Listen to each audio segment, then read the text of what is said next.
I'm Kelsey Moser, and you're watching Thorin's YouTube channel, where no sandbagging goes unscrutinized. An article was brought to my attention that was entitled, "There's a 718% pay gap between the top male and female esports champions." And this article was posted on Bleeding Cool by Madeline Ricciuto on January 19th of this year, 2018. Now, I've seen many articles like this over the years. They always contain the same talking points. They're all factually inaccurate, disingenuous in their tone. A common thread is that they are almost never written by people with a strong grounding in esports. Rather, they're more general games journalists or just general journalists in any regard, typically looking to create clickbait. And in the process of creating this little clickbait article, they smear esports and its competitors as bigots, misogynists, and sexist with a gender bias against women and in favor of men. But this is the worst one of all that I've ever seen that took this approach, this tone, and was a clickbait piece. So we're going to go through this piece section by section, and I'm going to break down for you the omissions of key data and factors that would explain what's going on, the outright blatant lies, the misrepresentations, and where there's even a basic logical misunderstanding by the author on what certain numbers mean and how they contrast against each other. So let's start already with, I hope you can read this. The title immediately says female esports champions. Now, first of all, esports champions, some of the players in this list aren't winning tournaments in the same context. So champions already dodgy. They're trying to imply like these are the absolute best women and they're champions, but they get paid less than males. Fucking hell, that must be unfair. I mean, I don't know how that would work. If they're competing in the same tournaments, what does the prize money go down when they win it? Doesn't really make a lot of sense, right? But I'll just point this out very quickly. It says female esports champions. It doesn't say women. It doesn't say girls. Now, the reason why I'm going to bring that up is every time I've ever done a video or an article in which I use the term female esports, I get women on Twitter who say, that's rather creepy. Females. They're women, I think you'll find. So thought I'd just point that out, the double standard there. So, okay, let's go down to this article, shall we? And I'll show you the article very quickly. This is the actual article itself, but we're going to read a text version of it just to make it a little bit easier. Now, let's start here, where it says, you might have noticed the fact that there aren't many women in esports, especially in the big leagues like the recently launched Overwatch League. Some of that might come down to the fact that even in 2018, gaming is still coded as a male-dominated industry, despite the fact that the percentage of female gamers has fluctuated between 40 and 48% since 2010. So, first of all, yes, Overwatch League actually has a woman pro in it. It has Geguri, the South Korean female flex tank player for the Shanghai Dragons, who, by the way, lost every single game in the Overwatch League. She is the only woman competing in the Overwatch League. Quick question for you here, Madeline. If you're going to write an article about how that suggests some sort of gender bias, how many women compete at the top level in men's tennis, where the most money is to be won, the most exposure, the highest level of competition, the most grueling tournaments? The answer is 0. How many compete in the NHL, the National Hockey League? How many compete in the NBA, the National Basketball Association? How many compete in the NFL, the National Football League, or the English Premier League, considered the best European soccer league? The answer again is 0. 0 women or females compete in the top leagues in their sports. How many women compete in the male divisions of the UFC? 0. There are only women competing in the women's divisions of the UFC. So actually, esports, and I did a video about this, is the most truly equal competitive discipline or sport in the entire world. It is one of the only ones that allow, of the traditional big sports that I just listed, that allows women to compete with the men. And in theory, if they are good enough, they can absolutely have fabulous careers. And we have rare exceptions of some of them going on to do so in esports. We even have, as you mentioned, Gregorius competing in these top competitions, which are the best in the world for the Overwatch. For Overwatch, in the Overwatch League. There is no woman competing in the European Premier League, NHL, NBA, NFL. So actually, why isn't there a piece of data here, context, pointing out that, by the way, that's actually more than any traditional male sport? No. This is a smear piece written to skew the way you think and frame the concept before you even get into it. So then we got that line where it says it's coded as a male-dominated industry. What does that mean?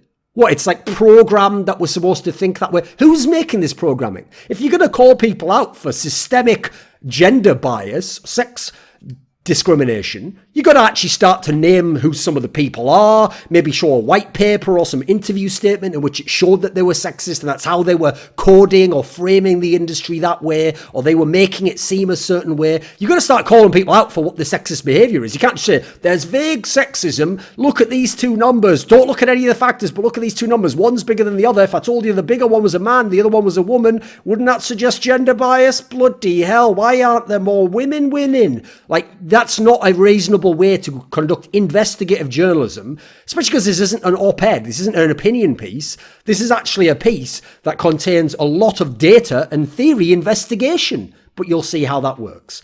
Now, this is a standard example of one of the classic talking points of the person who either hasn't done their research or is blatantly trying to use misleading statistics and sophistry to convince you there is sexism. Because what they want to establish, first of all, is how many women play games. Because then if there's a lot of women play games, but not many who are top pros and not many who are winning prize money, that does sort of suggest, hey, there might be something dodgy going on here, right? But this is the classic talking point of listing 40 to 48% of gamers as female.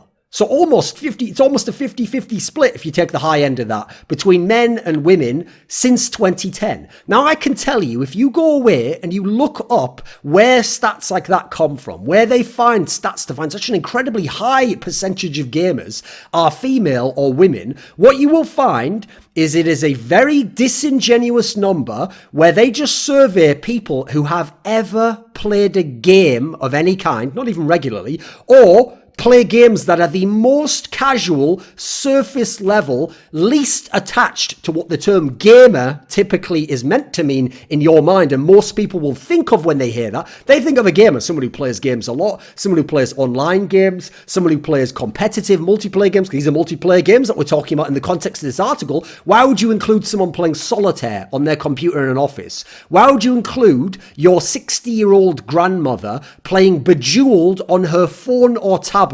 Does she consider herself a gamer? Is she a gamer? Is she living the gaming lifestyle? Would her playing Bejeweled or Solitaire even be relevant to trying to frame an article about how many overall gamers there are, and then talking about multiplayer gamers, and then the niche of that, the ones that try to go pro, and then the niche of even that, the ones that make it successfully as pros? No, this is set up to anchor in your mind that almost half of gamers are women or female. And so then you're already starting to assume, well, if it later on shows that they don't win as much prize money or don't get as much money, which is the way they try to spin it here, not even one, that you're going to assume, right, well, maybe misogyny or sexism is the most obvious reason why they aren't top pros winning more money or making more money. Now then, let's go to the next part. And this is going to say, now the lack of visible women in esports isn't because there are no women, or even that there are no women who do well at esports. Esports Bets came up with an infographic today that shows the top 11 female esports champs. That infographic does highlight all of the impressive women in esports, but it also makes something else disturbingly clear, right? First of all, she references Esports Bets here, and I later on found an Esports Bets article which then referred back to some of her own reporting on this. So I don't know what sort of mad incestuous reference like linking system they have going on there, but that's already a little bit disturbing. Esports Bets, by the way, not a site that I'm particularly familiar with. I've been in esports for 16 years. I'm called the esports historian. I'm considered one of the most knowledgeable people about the history of esports, the competitive side of esports, and the industry of esports. And this is not a very famous site or a respected authority on these sorts of topics. But in this case, they were just presenting a list of like the top 11 female champions or prize winners who are women, basically. So when she says there, it's not that there aren't no women, or aren't any women that do well at esports. Actually, there are very, very few women who are competing at a pro level in esports or doing well in esports, in contrast to the total number of players, the vast majority of which are men, especially competing in a professional manner, fashion or demeanor, like putting in the same hours, attempting to give up your whole life, all social aspects, to compete in the same way, being willing to move to other countries. Most are even the ones who are competing at a professional level, most of them are choosing to not compete in normal top tournaments because they are distracted competing in woman-only, female-only tournaments, which by definition, by the way, are sexist and discriminatory. There are no such tournaments, to my knowledge, in the history of esports or currently in esports, in which women are prohibited from competing. There's no such thing as male tournaments. They're all open tournaments. Any woman who has the relative access to the qualifier can attempt to qualify for any male tournament except an invite-only tournament. Now, there are women's tournaments, and actually, only women can compete in them. If you are a man and you're the best man in the world, you attempt to apply to compete, you will be told you cannot compete. That is sexism and discrimination. Now, no one's bothered by that. No one gives a flying fuck in esports, quite frankly. The tournaments in which the men compete in are much, much better, with better prize money and a higher level of competition. So nobody particularly wants to compete in the women's tournaments anyway. But the women are not competing in the same overall field, because when they do, they fail overwhelmingly. Now, the point here is women actually have access to more prize money than men, because men can only compete in open tournaments, women can compete in open tournaments and female tournaments. So actually, the percentage of money on offer is higher for women than it is for men. Also, if we're going to compare men and women in this sense, we need to compare the same thing. We need to compare men and women who have shown a similar level of in-game performance and have a similar level of experience and compete in the same game and same tournaments. Otherwise, it doesn't make sense. Now, I had a tweet along these lines, which we'll go and have a look at now, a few years back, which was partly humorous, a joke, but also had a serious undertone to it and can be read as an entirely factual statement. It says this. This is from November 22nd, 2016. There is a wage gap between men and women in esports. Women earn on average much more than men at their level of ability. Now, this is absolutely true. If you go and look at the top 11 people listed in that Esports Bets article, except for a couple of names, most of them made their money in female-only tournaments, and most of them are winning significantly more money, getting paid more salary, getting everything more than men who are equally as good as them, because the men who are equally as good either aren't even at top tournaments at pro level because they're not good enough, or are making a very low salary, have very low exposure. So let's just state this overall at the beginning so people understand the concept here. Women make more salary than men of equal skill and experience. They win more prize money due to female-only tournaments than men of equal skill and experience.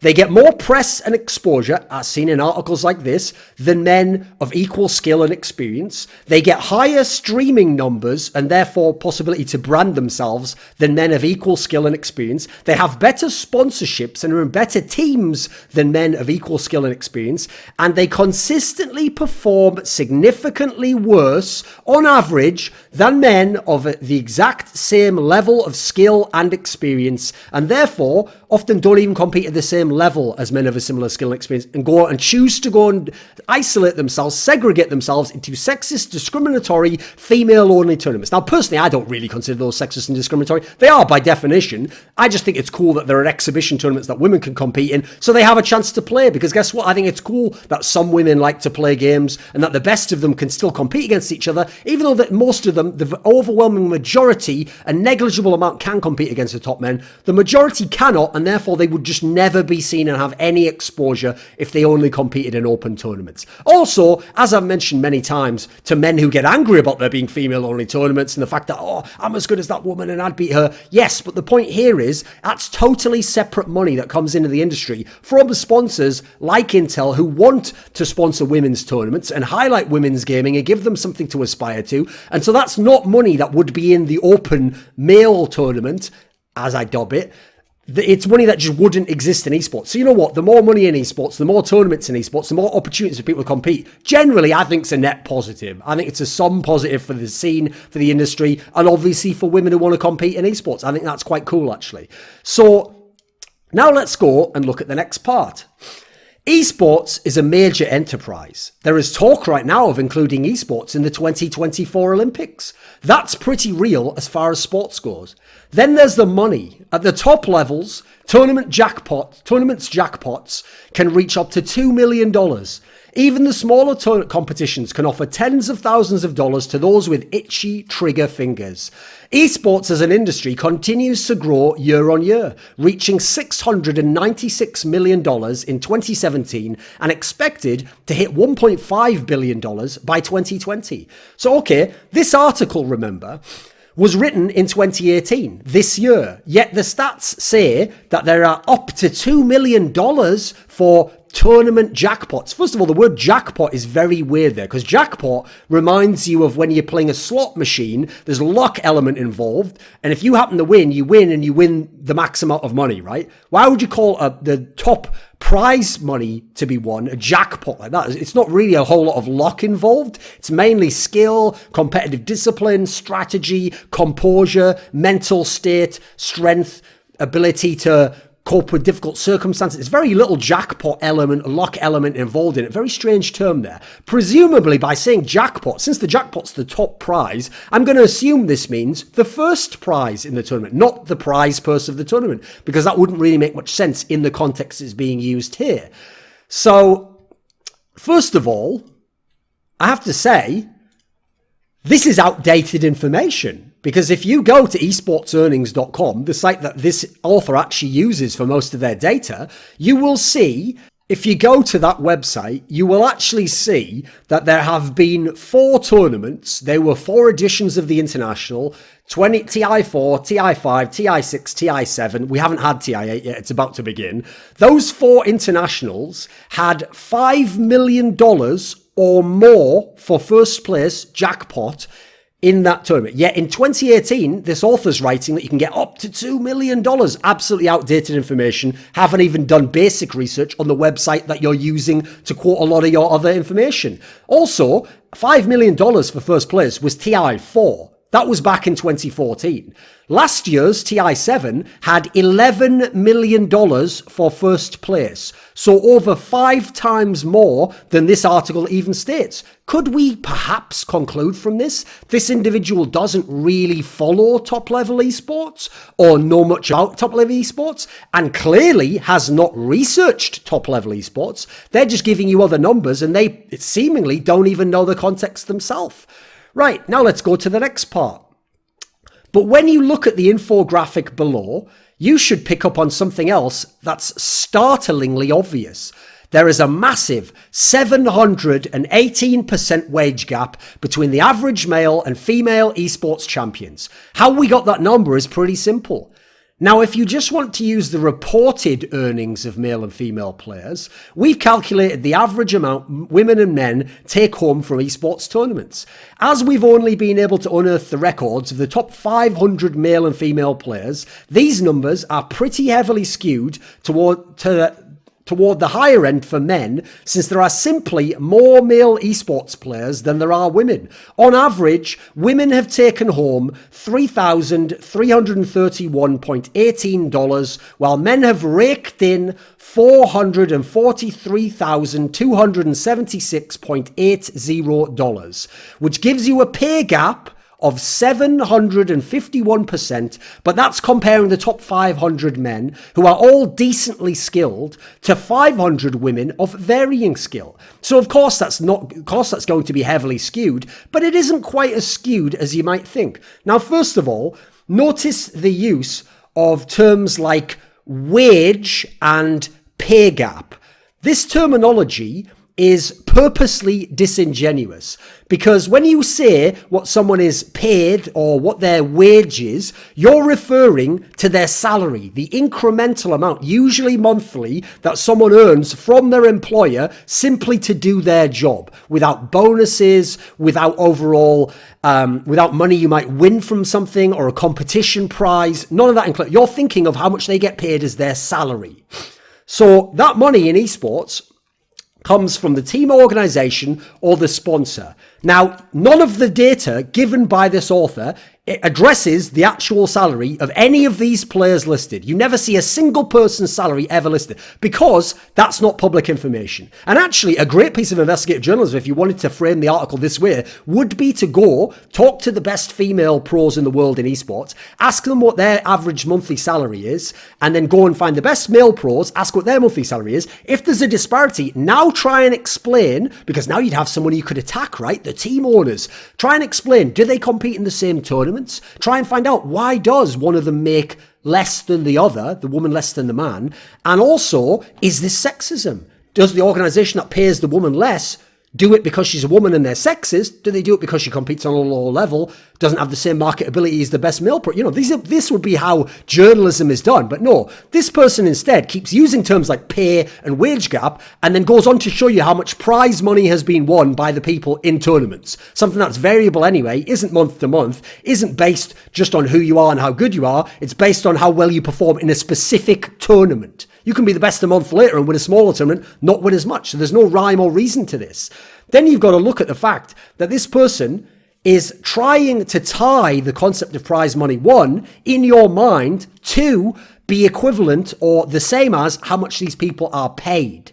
Now, you can also add in, by the way, that they actually reference that all they could find was like the money one, in which case don't talk about pay and gender pay gap. Because here's the thing, if we're going to discuss a gender pay gap, if it's a real thing and why it exists, we need to frame it in a way that is fair. We need to frame it so that if there is sexism, it's clear as a factor, because we've isolated other factors that would make it variable. So it only makes sense to frame this as potential sexism if gender/sex is the bias observed, the factor determining it. And so there's a great Jordan Peterson point he makes when people bring up the wage gap between men and women in the overall workspace of the entire world. He often says it is not a problem that can be solved with a single factor. It is a multivariate analysis required, including things like age, how long you stay in the workplace, do you go and have children, do you choose to go for the top jobs, do you take a job, do you take a degree in gender studies over a degree in STEM? These are factors that will play a massive role in how much you end up making before you can ask, is gender the only factor? Is gender the main factor? Now, you need to do that in this case. So bearing in mind, women compete in esports in much smaller numbers. They historically have not proven to be as good as men or as good at winning prize money, and they have not proven to be as dedicated and willing to give up everything for a professional lifestyle, which tends to precipitate being a top-level pro who wins big prize money. Now, I, by the way, wouldn't suggest women do try and take up a professional gamer's life. Unless you are just drawn to it, driven to do it, I wouldn't suggest doing it, because I wouldn't suggest that to most men. There's only the very select few who are either good enough or insanely driven to give up everything in their life to be the best. There's a great Tom Brady quote from last year in his documentary where he said, like, you got to be willing to give up your life to compete against me, because I'm going to watch film, I'm going to practice, I'm going to do weight rooms. So if you're just there to be a really good player and just play and practice a bit and then have a fun lifestyle, social life, you're not going to beat me. It's the same in this scenario for men against men and women against men, and very few women have ever proven willing to give up their life in the same way as men have. And the ones who have, the rare, incredibly small few, could probably count them on two hands, have never been as good overall on average as the top men have. Now, it would be unfair if you had men and women of a similar level of ability, experience, marketability competing in the same game at the same time, and then it emerged that the man was paid more than the woman on the basis that he's a man or that she's a woman. That would be how you would set up, frame, and investigate and conclusively show that gender was a factor and there's some sort of sexism or gender bias or sex bias against women or females.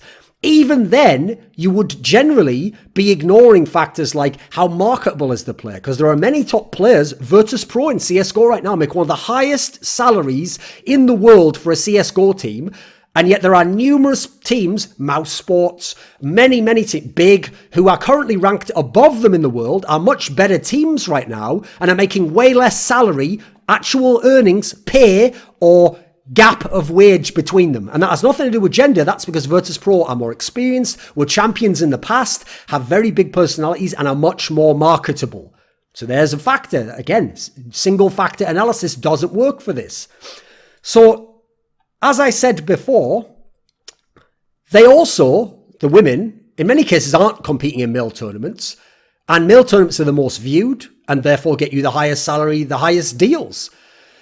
But, as I said earlier, the reason I don't actually consider it a pay gap, the fact that women actually on average make more and get more exposure than men of their level, which actually is a gender pay gap, I don't think so, because generally, even the women that are getting more, it tends to skew for women who are either, in terms of streamers, particularly attractive or extremely charismatic, or better at doing interviews if they're professional gamers, longer in the scene, understand different cultures, understand how to handle an interview, whereas a man of their level would be so low level at a semi-pro level, effectively, or amateur, that they wouldn't be as marketable, they wouldn't be as charismatic, they wouldn't know how to deliver themselves on camera, they haven't played in as many tournaments, they don't have the same experience. Some of the women who are on that list have played for a decade or more. The men of their equivalent level now, some of them might have only been playing for 3 months, 6 months at that kind of a level, or trying to compete.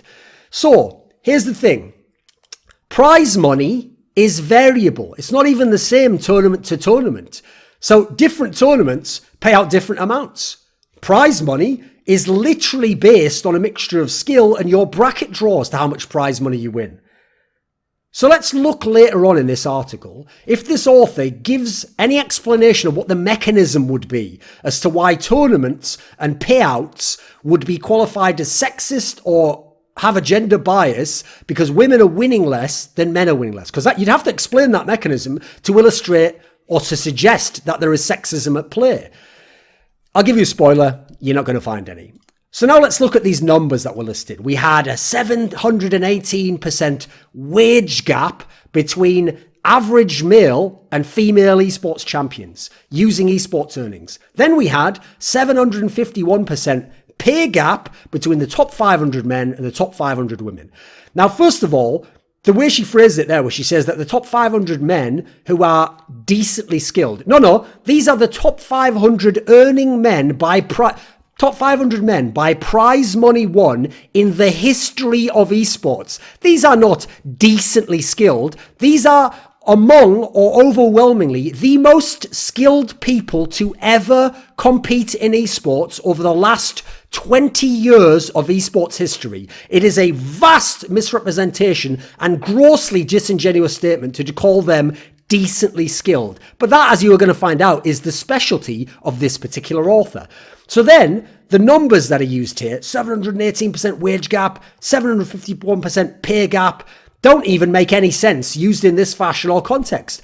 These people, the women and the men, do not compete in exactly the same games. They're not all competing in Dota 2. They're not all competing in Starcraft 2. They're not all competing in League of Legends. They compete in all the games. Then you've got to look at the fact that prize purses vary based on games. Some games have much more. Some games have much less. Starcraft 2 has significantly less than Dota 2, but League of Legends has more than Starcraft 2, but also less than Dota 2. They're not even limiting this by year. This is all time. Now, comparing people winning money over all of esports history to women winning money across many years as well, but not necessarily all of esports history, but yes, all of esports history overall, doesn't make sense to then talk about pay gap or wage, because that's not. It's your prize winnings for your entire career. So, for example, when you take that stat given earlier, that said that there was like 40 to 48% of female gamers were female since 2010 on. By the way, 2010 is a ridiculous number to give for that. Well, 7 years ago, the International had $1 million prize purse. I told you it was 11 million last year. So already, if most of the women who were the top players, as you'll see by the prize winnings here, were already competing back then or at their best then, they're not going to have as much chance to win as much as Kuroki, who won, I think, something like $3 million himself last year at the International in 2017. So that doesn't make sense to compare those two numbers. You are comparing apples and oranges there. Then you take the 500 top men and women. Now that sounds like a reasonable equivalence, right? Except we have yet to determine how many female gamers there are in esports. Top 500 might be 10% of all the women who ever competed. Now top 500 men isn't even close to, I would say it isn't even close to 1% of the men who have competed as pros in esports. So already it doesn't make sense to compare those two side by side objectively. Then you've got to ask yourself, how many women are there even competing at all in esports games or attempting to become high level or pros? Again, the data for that doesn't exist. And someone like this isn't going to give you it because they want to present a fake, disingenuous number to throw you off to believe that they're giving you that information when nobody possesses it. It doesn't exist. And finding out the number of women who've ever played a game of Bejeweled on a tablet doesn't seem particularly relevant or, quite frankly, honest to include in a discussion about the top multiplayer game esports competitions of all time. So now let's go down again. As far as our 718% pay gap, that statistic was worked out by finding the percentage difference between female players, by the way, they're actually, never mind that, and the closest male equivalent's earnings by the female players. Then the average percentage difference across all 11 cases for our top female athletes. Now, it is a bit difficult to fully find comparisons between male and female esports players as we don't have stat sheets for them the way we do more traditional athletes. We all know Tom Brady's sack record, for example, but we can do our best by comparing esports athletes by their titles won. There are statistics for League of Legends players, but the base of esports pros in LOL is almost disturbingly male, which makes it pretty much useless here. Now, first of all, in terms of saying the male equivalence earnings, that is absolutely disingenuous in almost every case in that top 11 listed. Because if you go down that list, you only have to get a couple into the list. And already, to find the male equivalent, it would not be someone in the top 500 earners of all time on esports earnings in esports history. You would have to go to someone who's probably a semi-pro or played at a low level in like the third or fourth league down in the world in their game and won not very much prize money. And by the way, they will have won less prize money than this top female competitor. So it's not a male equivalent. That is not fair in any way. You've taken, well, I've got 500 and 500, that's equivalent. No, the number's 500 equivalent. The actual context that's meaningful of who those people are and what their careers were like is in no way equivalent, and that is entirely dishonest and disingenuous. Now, that contrast was done earlier on though, right? Then you've got her comparing esports players by titles won. Well, that's a terrible concept immediately because there are amazing players, Shagwar in Counter-Strike would be a good example, who won a lot of prize money, placing second or third, not even winning tournaments. Meanwhile, there are people who've won a tournament and haven't done anything else in their career. So titles won also is not really the way, and you're not even doing that here. You're doing it by overall prize money won over your whole career, not titles won. You didn't contrast titles at all. Then you've got to look in, by the way, none of which says anything about how much they get paid or what their wages are. Then the line, disturbingly male. Why is it disturbingly male? What's disturbing about the fact that it's male? Not very well outlined, is it? Where are the reports outlining what is keeping the fake 48% of gamers who were female, we're told earlier in this article, from getting into pro-level competition or teams? Because as the author says, earlier on that there are just less men, there are more men competing, and that's why it skews that way. Where's the report on that? Where's that investigative journalism? Wouldn't that show us the mechanisms of sexism and gender bias? Like, why are all these women who you could claim are playing almost half not getting into pro teams and then competing at a pro level in the biggest male tournaments? Open tournaments, actually, but you'll call them male. Why hasn't that research been done? Again, because it's not about that. It's about painting a certain picture. So let's go on. Last paragraph on this part, but there's more to the article, don't worry. The top female esports player by earnings is Sasha Hostin, the world's foremost female StarCraft 2 player. Hostin goes by the username Scarlet and is only 23 years old.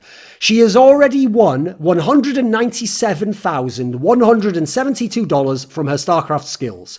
Meanwhile, the top earning male esports athlete, Kuro Takasomi, known as Kuroki, has raked in $3,480,833.95 playing Dota 2. For the record, Scarlet comes in at number 346 of the top 500 esports players by earnings. You can see her earnings breakdown by year below. Now you can then go and there's a list which I'll actually just show you briefly here. So there we go. We're on esports earnings here. As the author said, you can see Scarlet's earnings by year, and you can see, for example, that about 37% of her earnings, 37% of their earnings were won in the first half of their career from 2011 to 2014.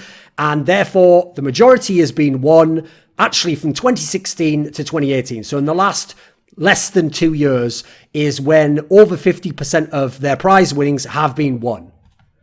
Keep note of that, because we'll be coming back to that later. Now, ignoring the issue of Scarlet's gender, because actually this is an issue. She is someone who is transgender. But let's just ignore that for a second and accept this as the premise to illustrate the point using the example given by this author. So one of the key things when you contrast players is going to be when they played, what game they played, where they played, and against who, right? We're going to need to know these factors to weigh up the prize money won, and then if there's something dodgy about that, right? So Scarlet, let's go and look at this. Scarlet plays a game called Starcraft 2, as the author told us. This is a game which has derisively, even by people in its own community, been labelled a dead game from 2013 onwards, over 5 years ago. In fact, it was considered one of the biggest esports games and a top esports game with a lot of prize money in only the first 3 or 4 years of existing as an esports game. So it has been considered dead as terms of a top esport for longer than it has been alive as a game.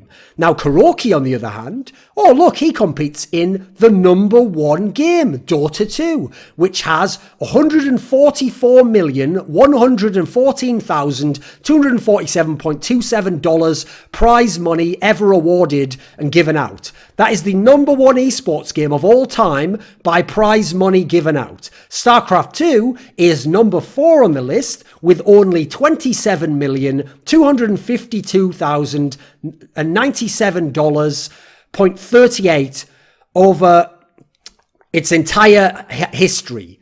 Now, if we're going to compare Scarlet and Kuroki, right, well, let's go and look at those players, shall we? Here's Kuroki, legendary Dota 2 captain and currently support player. Now, he is someone who has won $3,740,477.75 in 89 tournaments played, and from 2008 to 2018, so a 10-year span. Now, Kuroki won 61.15% of his career prize winnings, not pay, wage. He has won 65.15% of his career prize winnings, the majority of the money he's ever won, in 1 year, 2017, when he won $2,436,772.40. Now, he had only won 27.93% of his career prize winnings prior to 2017.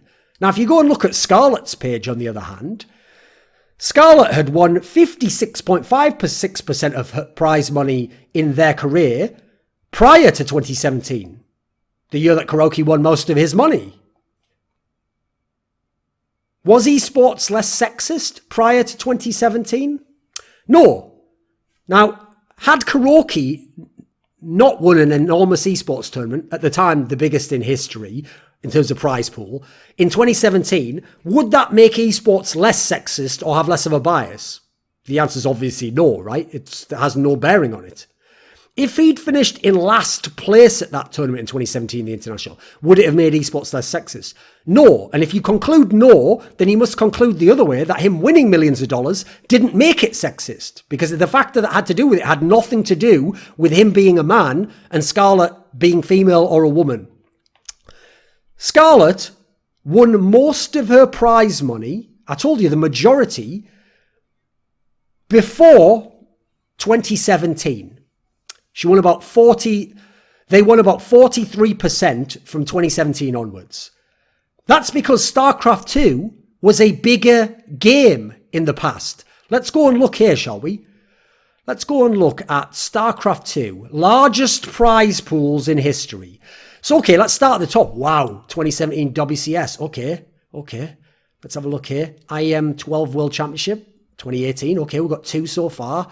Let's have a look at WSG. There's a third one. Oh, got a third one.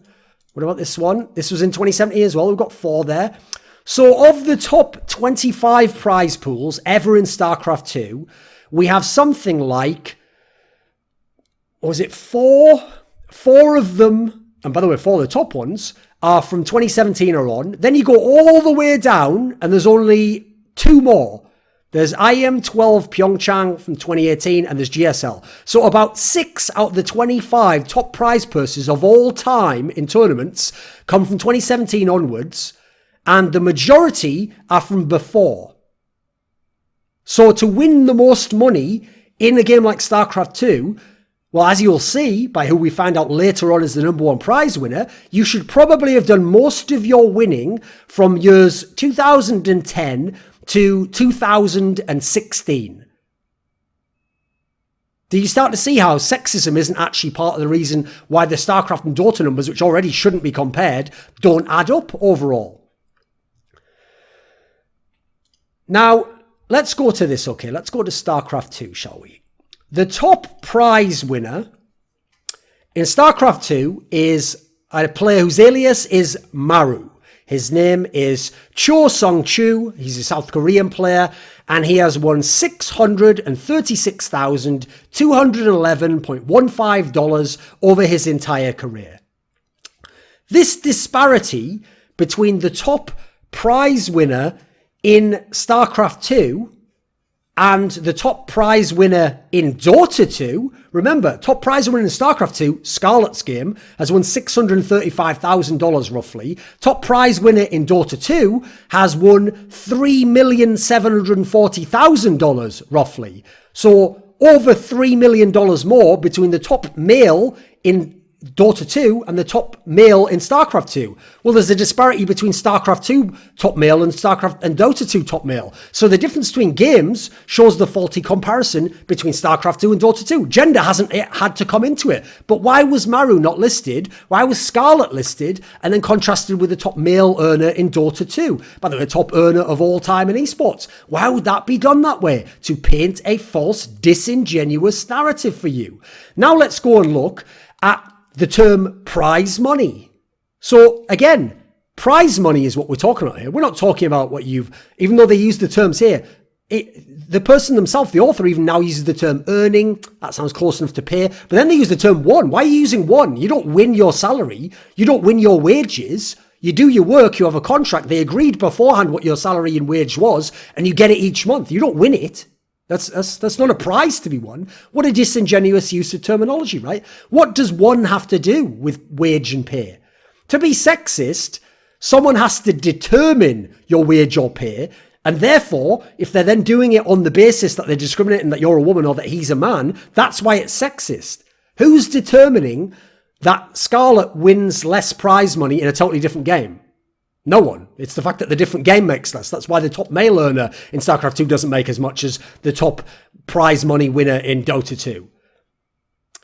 This implies, the logic used by the author here, that if Scarlet places highly in a tournament, by the way, she competes in open tournaments that have the top men in, including people like Maru, that for it to be sexist, the tournament organizer would basically have to say, right, what Scarlet won IEM Pyeongchang, right, in that case, make the prize money only 40,000. What's that? Maru or MC won? Oh, right. Well, in that case, make it 100,000 because they're men and she's a woman or female, and I'm going to discriminate against them on the basis of that. That would be the only way it would make sense for it to be gender-based discrimination. Now let's look at the next part, shall we? You could try to argue that the top male esports athletes are better than any of the women by far and therefore ought to be paid more. You are allowed to have that opinion, but many of the women on the list of top female esports champs play CSGO, and the average male CSGO player has made much more than the women above. Sure, you could still insist that the women are worse players, but that just shows a gender bias. The sheer arrogance of assuming that no woman could ever play a game as well as a man could just because of their gender is pretty damn staggering. And that's the kind of argument I think we should put behind us.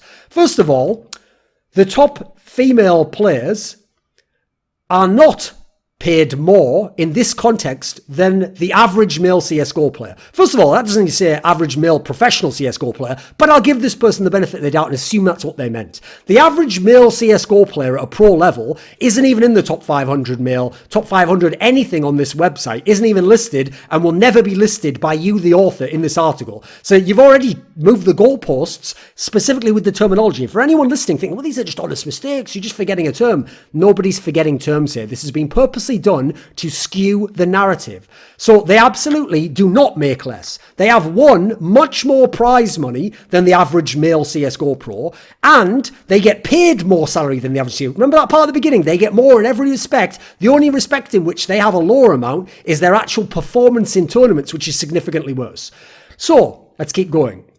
You are allowed to have that opinion. Oh, well, thanks. Am I allowed to have that opinion as someone who's an expert in this field, one of the most knowledgeable to ever be in this discipline, while you don't even know the basic details and are disingenuously, in a manner of sophistry, setting up faulty conclusions, logical traps, and then purposely changing the goalposts and moving your terminology around constantly to skew the narrative? But am I allowed that opinion, am I? Well, thank you very much. Then you've got picking female CSGO champions as examples. You remember that list? The one that had Dota and Starcraft? You know what? CSGO's on there. CSGO is number 2 of all time. It has given away $58,996, $843.38 in 3,390 tournaments done. By the way, notice 3,390 tournaments for CSGO, only 963 Dota 2 tournaments counted, and yet they have almost triple the amount of prize money given away. Is there discrimination to Dota players over CSGO players? In a sense, yes, but that's not the main factor, is it? Now then, let's look at this. So if we go to the top prize money won by women, you remember that list at the beginning that we had? It was over here. Let's look at women who've won. Got Scarlet, Mystic, Ricky Ortiz, Kasumi-chan, Sarah Lou. Oh, here's a CSGO player. Zaz, long-time CSGO player. Then we've got Potter, long-time CSGO player. Then we've got Miss Harvey, you've got Giuliano. These are all CSGO players, these 4, who are all bunched up from 6, 7, 8, and 9, and a list done in January. The order's actually changed around now. So then let's go to the top CSGO players. And Zaz, who was number 1 there, is listed 285th of all time prize money won in CSGO. Top 300 all time prize money won. Giuliano is 280. Then you have, on the other page, you have Potter and you have Miss Harvey. Right, let's look at this, shall we?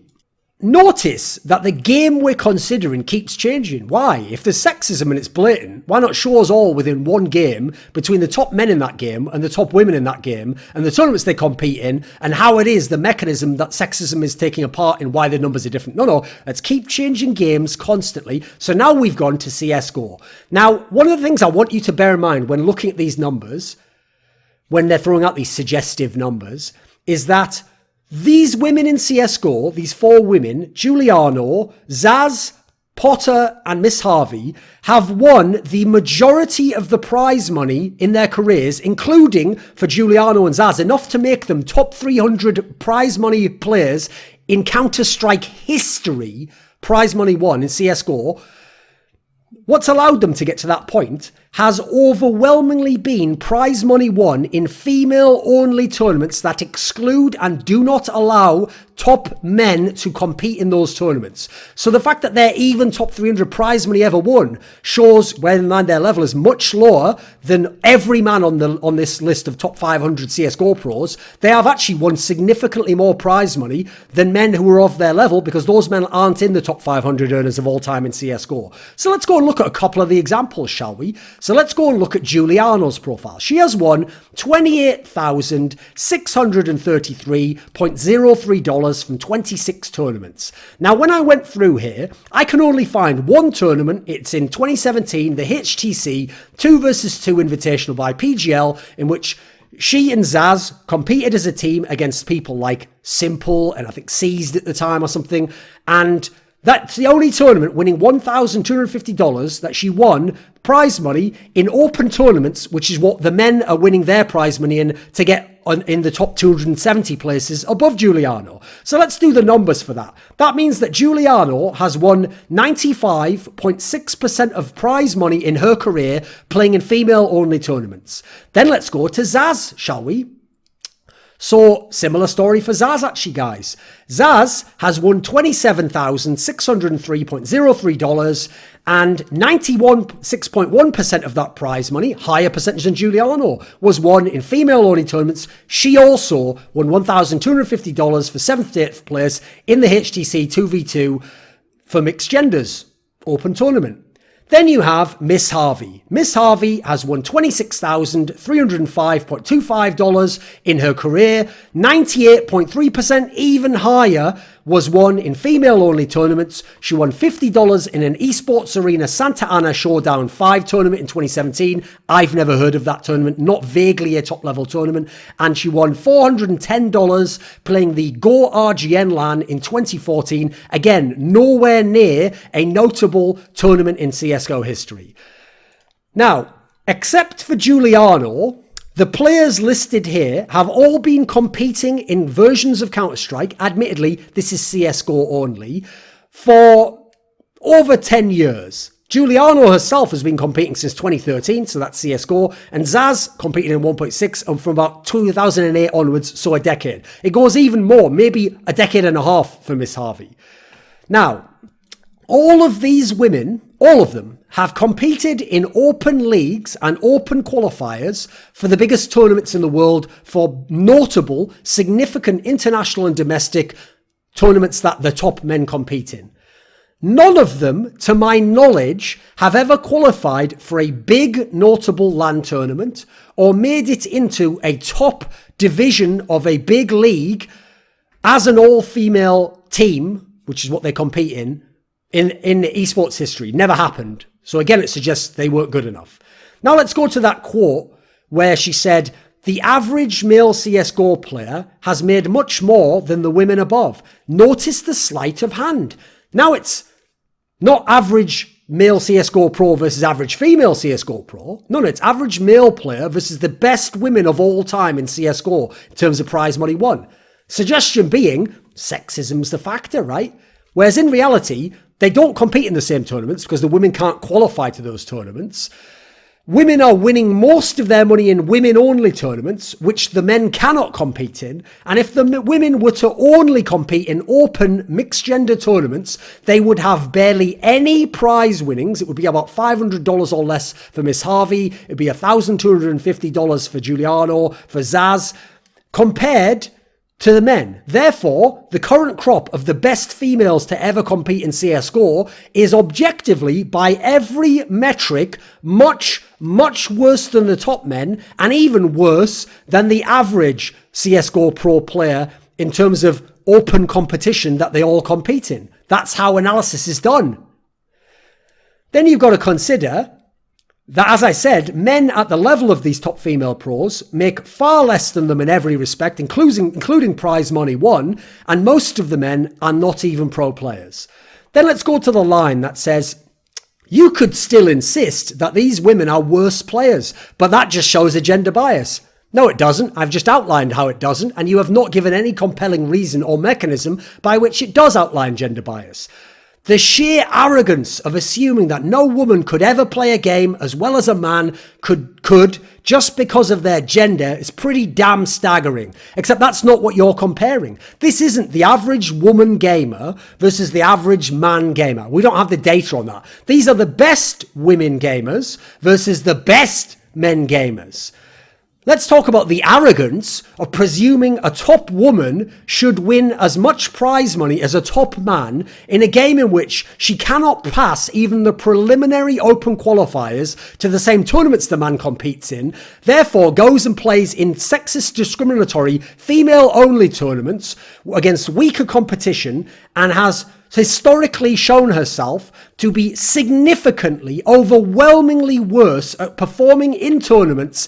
That seems pretty damn staggering and arrogant, right? Especially coming from someone who has repeatedly used disingenuous stats, drawn faulty conclusions with no actual basis to them, and omitted much of the relevant information and factors at play, boiling it all down to a reductive, disingenuous, single-factor analysis, which even then doesn't follow the basic rules of how you would perform a study with controlled variables.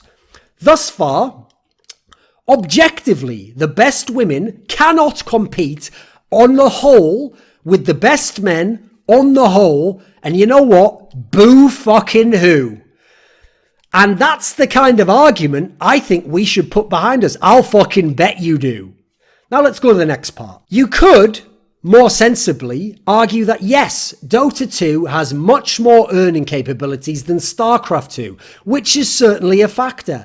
Of the top 50 esports athletes by earnings, all but 3 are Dota 2 players. The other 3, they're from League of Legends. The top male Starcraft 2 player, Min Chul Yang, known by his gamertag MC, has brought home $506,725.69, which is roughly 2.6 times as much as our top female player, Scarlet. If you've watched either of them play, there really isn't that much of a difference between MC's skills and Scarlet's. Sure, StarCraft 2 is a hard game to watch as a spectator sport, but the pay gap is obvious. And MC has been playing this game and been on the esports circuit longer than StarCraft, so there's hope she can close that gap a bit more over the coming seasons. Yet we were just told it was gender bias that we should consider as the obvious and clear factor when considering all games collectively, players from Dota against StarCraft. Yet this paragraph itself makes the argument that is an unfair analysis because it adds some of the context that was sorely lacking earlier in the article. Then we've got to consider, and by the way, the reason why you put this further down the article, it's because a lot of people are just going to skim the article, read the headline, read the first paragraphs, and then go. And they're just reading coffee, either on a train. They're not going to read this far down and get some of the data that will show how disingenuous and dishonest the framing was earlier in the article.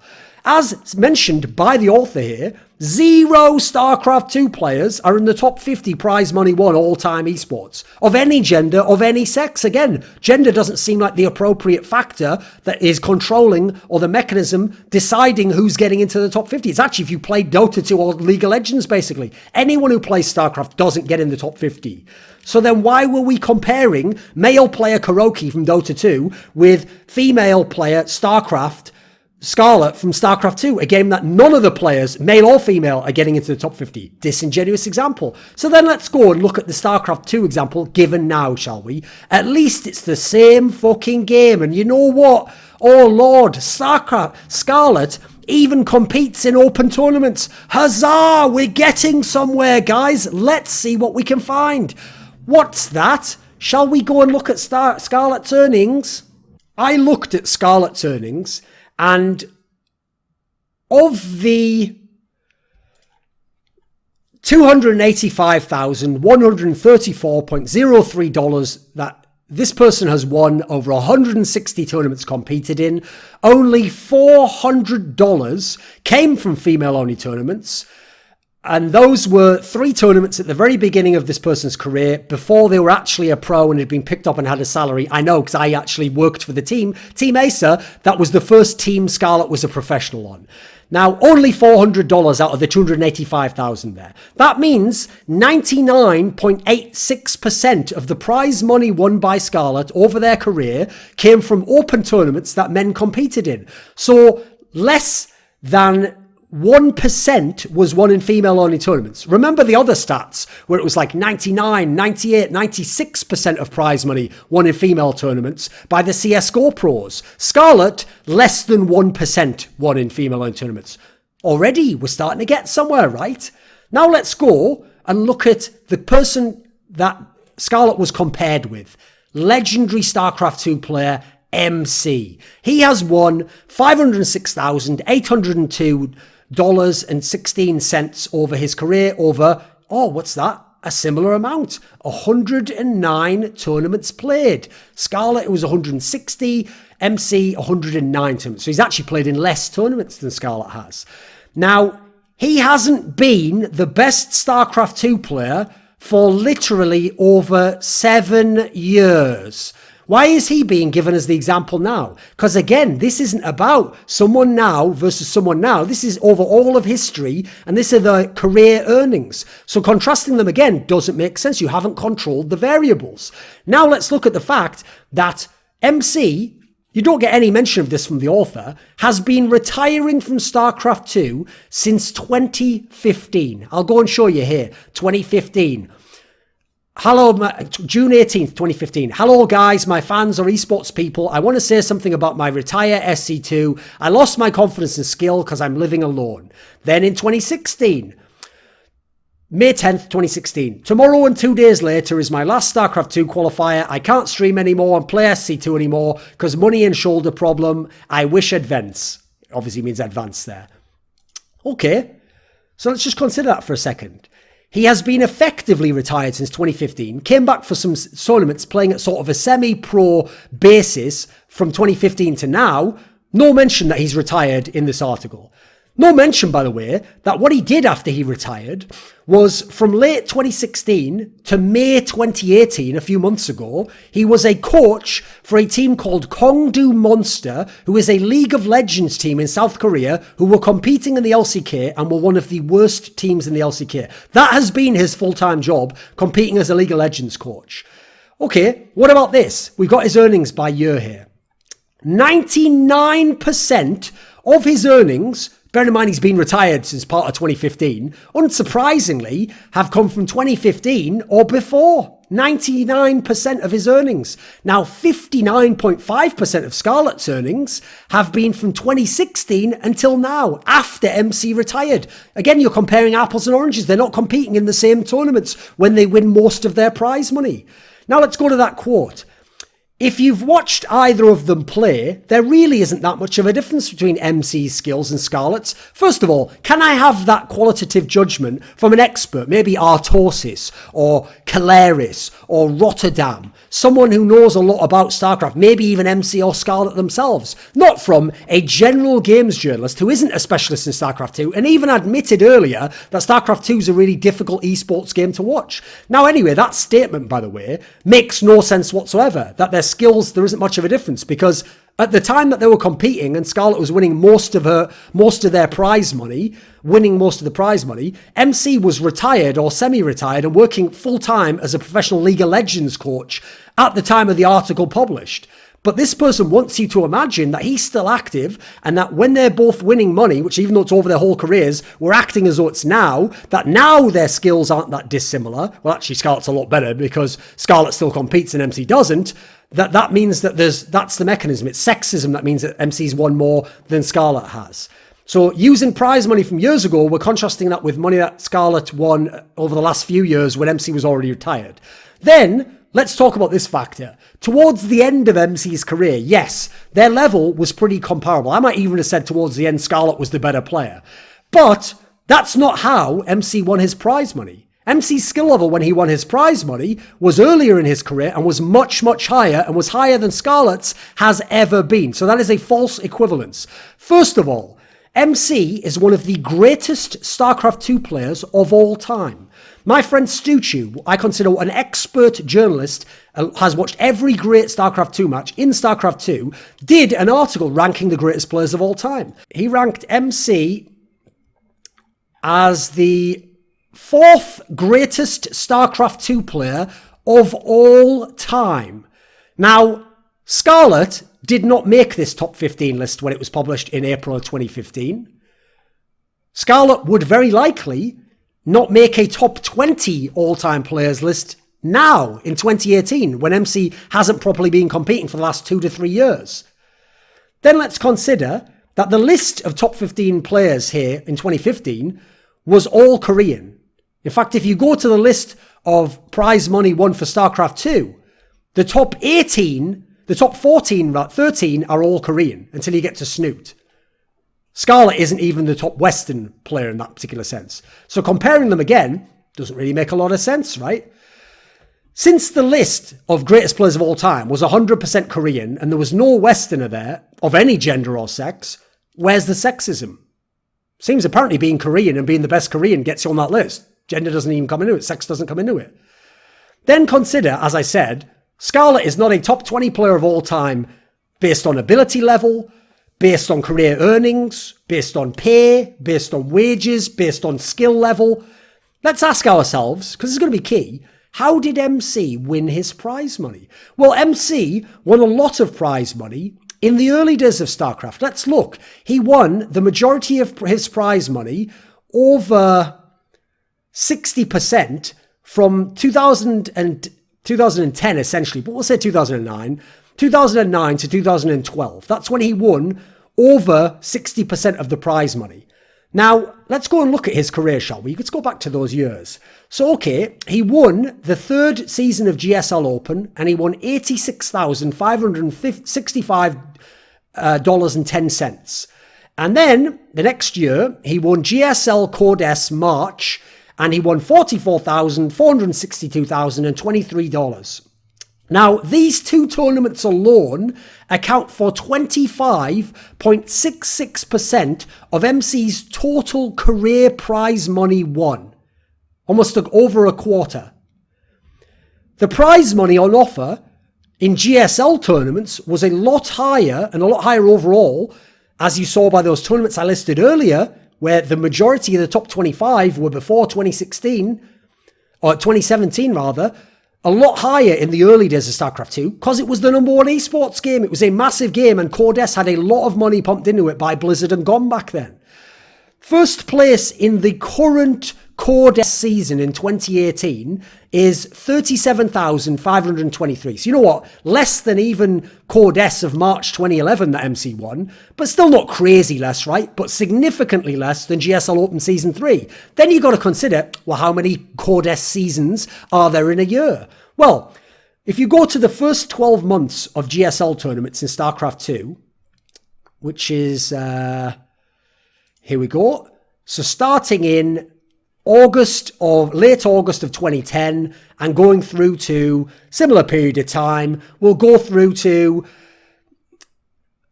we'll even be generous and say we'll stop at the beginning of August, so less than 12 months of 2011. Over that time span, there were 10 GSL tournaments and prize money for all of them is massive amounts.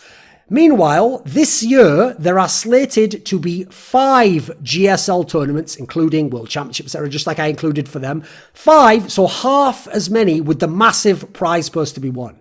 Now let's go and look at Scarlet again, shall we?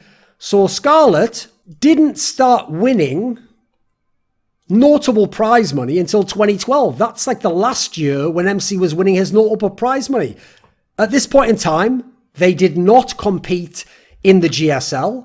Later on, they competed rarely in the GSL, now more recently, and have only had legit success in the GSL in the last couple of years when there were less GSL tournaments and therefore less prize money to be won from GSL, and Scarlet has never once made top 4 in a GSL Code S.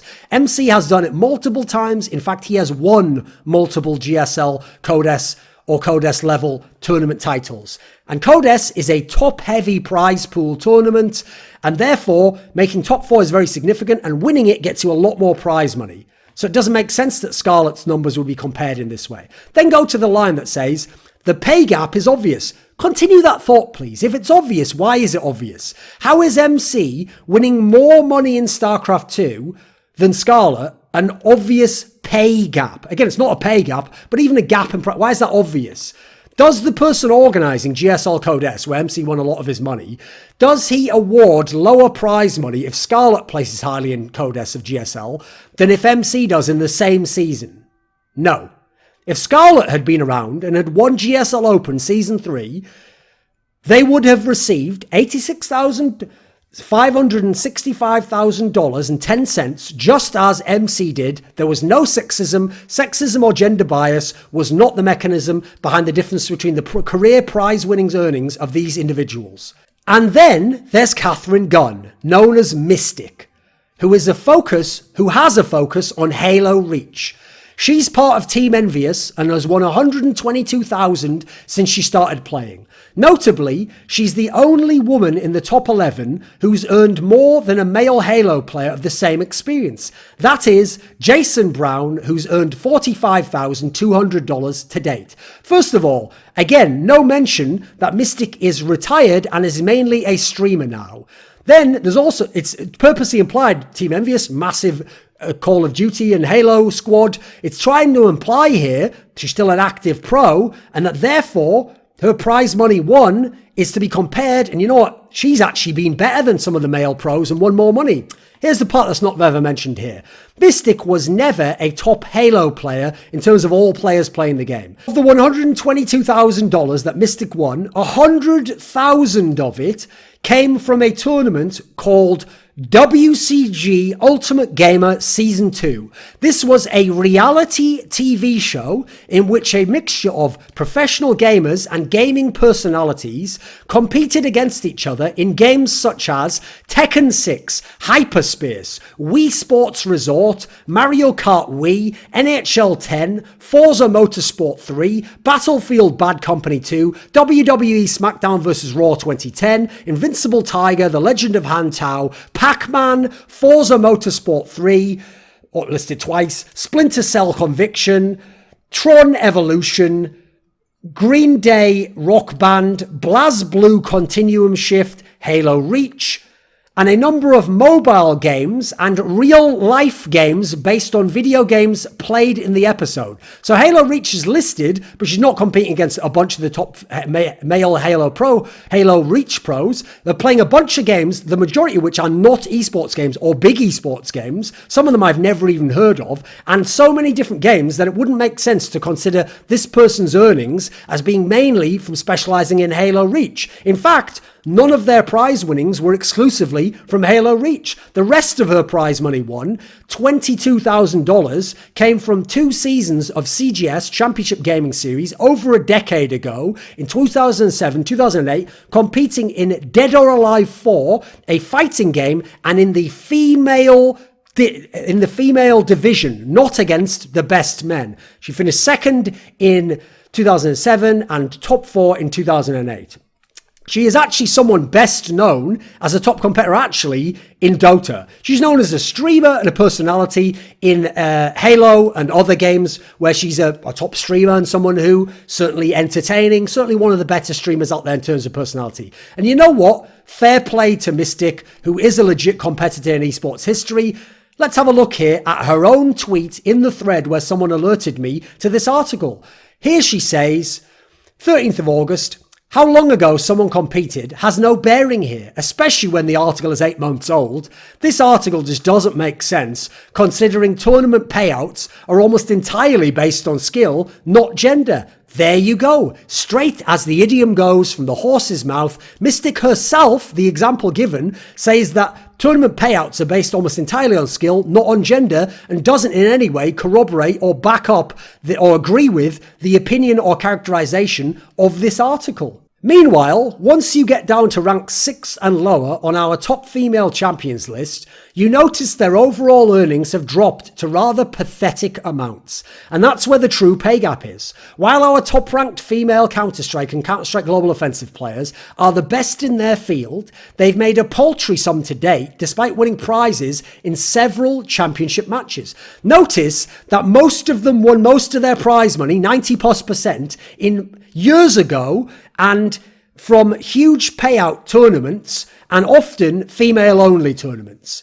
CSGO players being the best in their field is only in the field of women and women's only tournaments, where they win their money. They are not even close to the level or best in their field for all Counter-Strike or Counter-Strike Global Offensive players overall. And saying championship matches here as though that's like, oh, in even championship matches they're not winning as much. Well, they're winning as much in female-only tournaments that men cannot compete in. They are not playing championship matches in male or open CSGO tournaments. There are no male tournaments. Everyone can compete in them. If you check out the top rankings of female players versus the top players, which are entirely male for the top 500, you can't even think to deny that pay gap. I can, I have, and I just did. I just refuted your entire article showing your poor level of research, blatant sophistry, and repeated disingenuous use of vague terminology, the goalposts of which you change sentence to sentence, paragraph to paragraph, and your omission of key information and factors which add context at play and the mechanisms for why prize money won is different. And also, you refuse to acknowledge that prize money won is not pay or wage. Now, let's ask ourselves, to close up this piece, who is the person who wrote this article, right? If someone's going to talk in an authoritative way, make qualitative judgments and try and tell you their expertise and their research and the factors behind it, they should have some level of expertise in this particular field, right? Well, let's go and have a look, shall we? This article, as I said earlier, was written by Madeline Ricciuto. Not sure how you pronounce that name. This is someone writing here for Bleeding Cool. And if you go on Twitter, they have had a Twitter account since September of 2012. But if you go and search for esports from their Twitter name, there's not a single tweet ever in almost 6 years now. Okay, weird. Then let's go and look. Have they ever written about esports? You know what? Yeah, they have. They've done some articles here that were related to esports. We've got one here about, let's have a look. Epic announcing $1 billion in prize it's vaguely esports, right? It's a game that's sort of fringe on esports. Yeah, not quite, I guess. Okay, let's keep going down. Oh, yeah, look, the UK is getting its first esports scholarship program. That's about esports. Okay, the Halo Championship and Gears tournament took place. This is a few months back. Again, about Fortnite.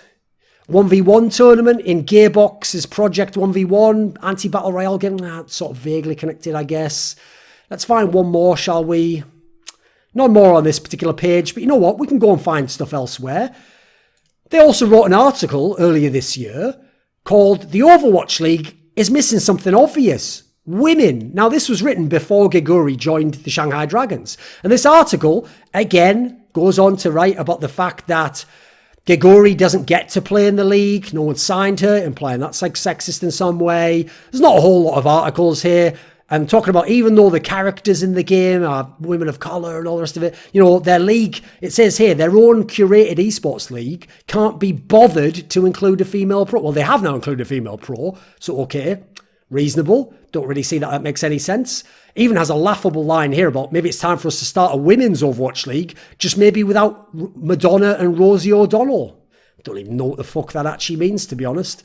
So, okay, in this particular sense, this person's written about esports, basic news, and then they've written another hit piece slandering and smearing esports, implying sexism, and actually calling out Blizzard directly, as though Blizzard gets to decide which players compete in the league. It's an open sport. The teams decide, and they decide based on trying to win in the game, believe it or not. The team that picked up Geguri lost every single game. You could actually make a case, maybe they should have stuck with a Chinese player at that position rather than bringing in a Korean female to play on their Chinese overwhelming team that communicated in Chinese, by the way.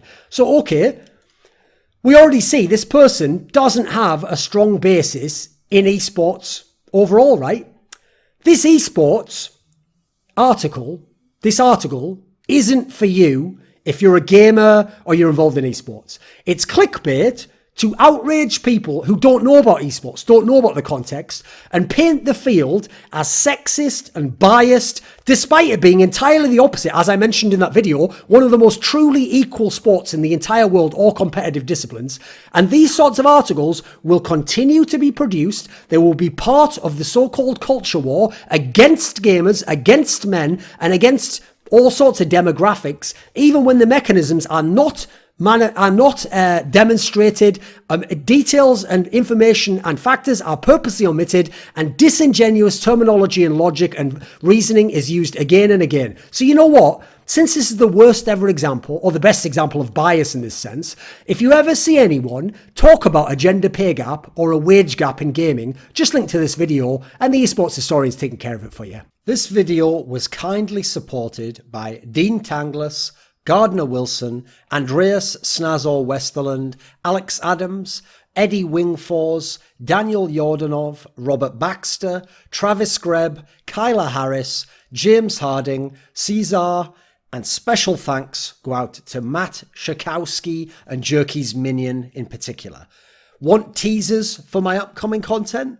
How about asking me a question for my monthly AMA?